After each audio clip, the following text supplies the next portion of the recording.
Olá, seja bem-vindo ao meu canal. Nesse vídeo eu vou falar sobre Banco do Brasil, então fica até o final do vídeo que eu vou trazer também um estudo de preço teto para te ajudar a investir melhor. E se você não é inscrito no canal, se considere se inscrever para não perder nenhuma ação aí que eu vou trazer nos próximos vídeos. Vamos lá! Começando a minha análise então de Banco do Brasil. O Banco do Brasil então foi fundado em 1808, tem aí mais de 200 anos de fundação e o banco atua aí na área de serviços bancários, seguros, mercados de capitais, gestão de fundos e também como meios de pagamento. Hoje o Banco do Brasil ele é composto pela União Federal, que detém 50% das ações do Banco do Brasil. Os outros 49,6% estão em free float no mercado de ações. Desses 49%, 22% vem de capital estrangeiro e 27% vem de capital do próprio Brasil. E 0,4% estão aí com a tesouraria. O Banco do Brasil ele fala aqui que teve um payout em 2021 de 40%, sendo que desses 40% uma parte vem de juros sobre capital próprio, já que o Banco Central limitou a distribuição de dividendos em 25% em 2020 e agora aumentou para 30% o payout para 2021. Partindo para a demonstração do resultado de forma resumida, houve um aumento da margem bruta financeira de 4% relativo ao primeiro trimestre de 2020. E a gente pode ver aqui que teve uma redução de provisão para créditos de liquidação duvidosa, ou seja, inadimplências. No ano passado eles chegaram a provisionar aqui até 6 bilhões e meio de reais e agora reduziu para 3,2 bilhões de reais. Outro ponto que eu quero destacar aqui é da margem financeira líquida. A gente pode ver que as receitas de prestação de serviço veio diminuindo aqui 7 bilhões no primeiro trimestre de 2020, depois 7,3 bilhões no quarto trimestre de 2020 e 6,8 bilhões agora no resultado do primeiro trimestre de 2021, uma redução de 2,7% em relação ao mesmo período do ano passado. Isso é um impacto aqui do Pix e também do Open Banking no geral, né? É uma tendência aí da redução das margens e das receitas de prestação de serviços dos bancos. No final das contas, o Banco do Brasil teve um lucro líquido aí nesse trimestre na ordem de 4,2 bilhões de reais, um aumento aí de 31% em relação ao mesmo período do ano passado. Muito se deve por conta aí da provisão ter sido reduzida. Como eu falei, a receita de prestação de serviço é um ponto que me chamou a atenção por ter sido reduzido aí de um trimestre para o outro. A gente pode ver aqui uma redução de 2,7% em relação ao primeiro trimestre de 2020 e quase 7% em relação ao trimestre anterior. E aqui me chamou a atenção a administração de fundos. Houve uma redução da receita advinda de administração de fundos, principalmente também de conta corrente. Muitos bancos aí não cobram taxas de manutenção nem anualidade e também o Pix veio aí para reduzir as receitas de prestação de serviços e então acaba impactando nos bancos tradicionais. Mas a gente tem uma coisa interessante aqui, os seguros se manteram na receita do Banco do Brasil. Houve um aumento também do uso do cartão de crédito e cartão de débito, das receitas advindas desses produtos. Os consórcios se manteram também e no geral a maioria das receitas se mantiveram. O que a gente pode ver que teve a diferença foi a administração de fundos e receitas advindas de conta corrente. Também gostaria de destacar o índice de Basileia, que se manteve aí na ordem de 16% para capital de nível 1. O índice de Basileia vai medir a solvência do banco. Está aí na média de mercado. A gente tem alguns bancos com um índice de Basileia de 12%, de 15%. Então eu imagino que isso esteja normalizado, esteja na média de mercado. Hoje o Banco do Brasil está cotado a R$ 30,29, com um dividend yield aí de 4,75% e uma distribuição de dividendos aí de R$ 1,43 nos últimos 12 meses. A gente viu que teve uma queda praticamente de 37% desde o pico aí antes do Corona Crash. E hoje o banco está com preço sobre lucro de 6,94, o que indica que em 6 exercícios você acaba recebendo em lucro o que você investiu no banco. E por isso o lucro por ação hoje está em R$ 4,37 e o valor patrimonial está em R$ 40,74. O ROI do banco está em 10% e a margem líquida também 10,28%. Trazendo os dividendos ano a ano, então a gente teve aqui uma distribuição alta em 2019 de R$ 2,55. No ano passado houve uma distribuição de R$ R$ 1,47 e esse ano eles acabaram de divulgar aí a distribuição de dividendos de quase de R$ 1 por ação. Na verdade aqui é no ano de 2021, tá? A última notícia que você tem de dividendos aí é de 34 centavos de juros sobre capital próprio e de 0,07 centavos de dividendos. Mas aí então em 2021 já vão ser distribuídos R$ 0,99 de dividendos por ação. Trazendo o balanço patrimonial para a gente analisar aqui, o Bradesco ele tem um total de ativos aqui R$ 1,829 bilhões contra um passivo total de R$ 1,603 bilhões.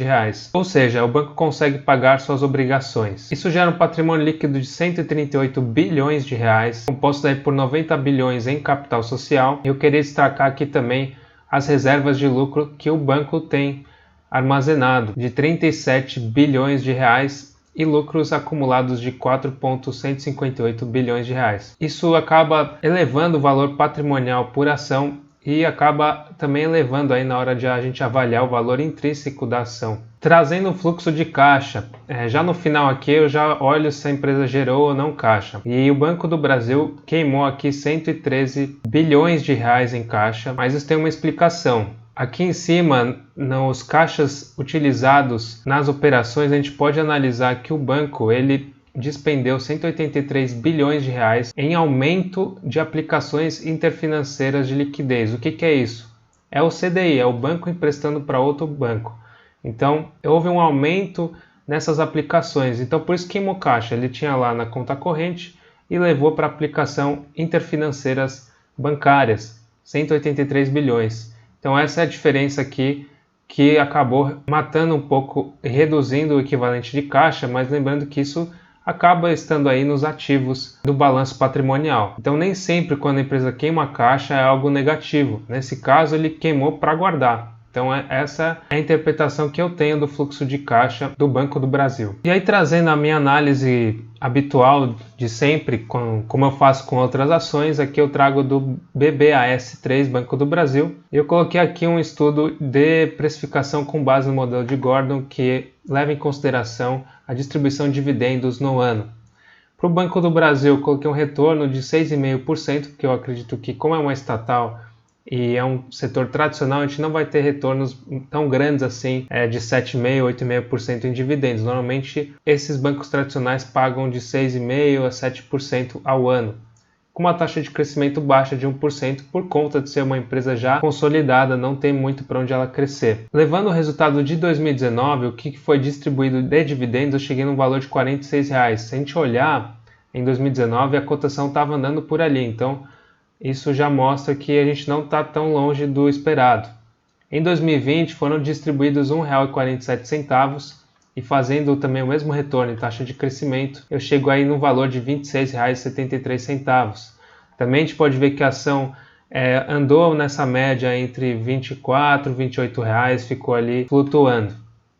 Para o ano de 2021, aqui vai ser uma expectativa que eu estou colocando com base nas minhas premissas. Então, por isso, não há nenhuma recomendação de investimento e nem você deve comprar ou vender nenhum ativo por conta de um vídeo no YouTube, tá? É só um estudo pessoal da ação. Para 2021, o que eu fiz? Eu peguei o lucro líquido do primeiro trimestre de 2021, que foi divulgado agora há pouco, e multipliquei por 4, porque já que são 4 trimestres, cheguei num lucro líquido de 17 trilhões de reais, com payout de 30%. Por que 30%? Porque está limitado aí pelo Banco Central a distribuição de dividendos. Então, peguei 30%, que é o teto para a distribuição de dividendos. Eu não levo em consideração juros sobre capital próprio, que aí teria que fazer imposto de renda também, retido na fonte. E dividindo o payout pelo número de ações disponíveis, a gente tem aqui um dividendo de R$ 1,84. E levando aqui todo o retorno que eu espero e a taxa de crescimento, eu cheguei num valor de R$ 33,50 hoje para Banco do Brasil.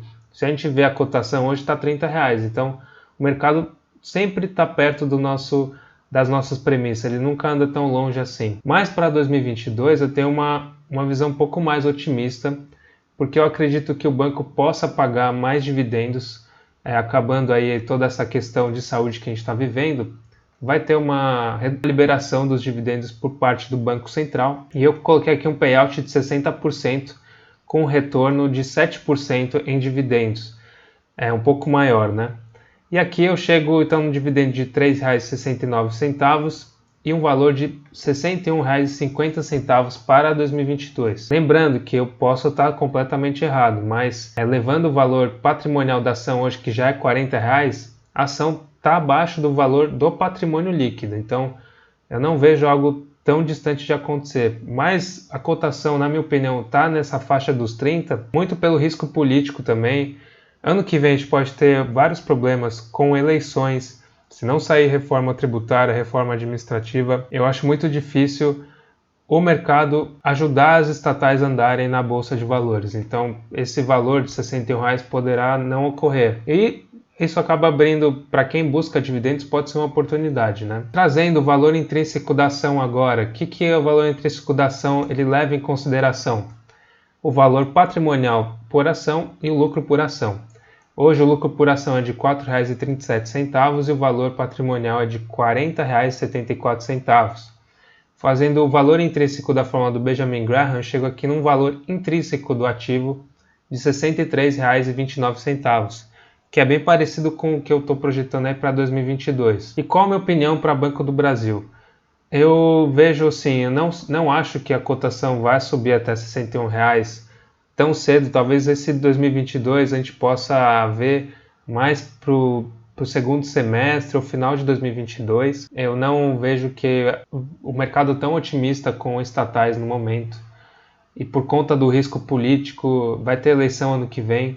Agora, o Banco do Brasil distribuindo dividendos nessa ordem de R$ 3, não tem como fugir. O mercado vai atrás de quem vai pagar mais dividendos. Para o acionista do Banco do Brasil, cabe torcer para que ele distribua mais dividendos. Isso vai acabar gerando mais valor para o acionista e vai atrair o mercado que vai querer comprar esse ativo, né, para receber esses dividendos. Em relação ao ativo do Banco do Brasil, o banco, falando em si, não do risco político e de intervenção, eu acho que ainda é um banco estável e para uma carteira previdenciária eu acho que faria bem, porque ele paga dividendos e o intuito da carteira previdenciária é pagar dividendos. Agora, se você está buscando uma alta rentabilidade em curto prazo ou médio, você talvez não seja um acionista para o Banco do Brasil. O Banco do Brasil é para quem quer algo mais estável, receber dividendos e viver de renda passiva. Em relação ao futuro do Banco do Brasil, eu cheguei a dar uma olhada no relatório da administração, a estratégia que o Conselho de Administração está fazendo, e eu acho que eles estão se modernizando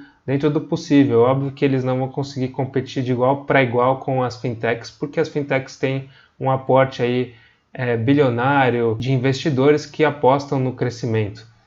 Mas eventualmente essas startups vão ter que cobrar por seus serviços e talvez aí a gente consiga entrar num pé de igualdade. Se você chegou até o final do vídeo, então por favor, se inscreve no canal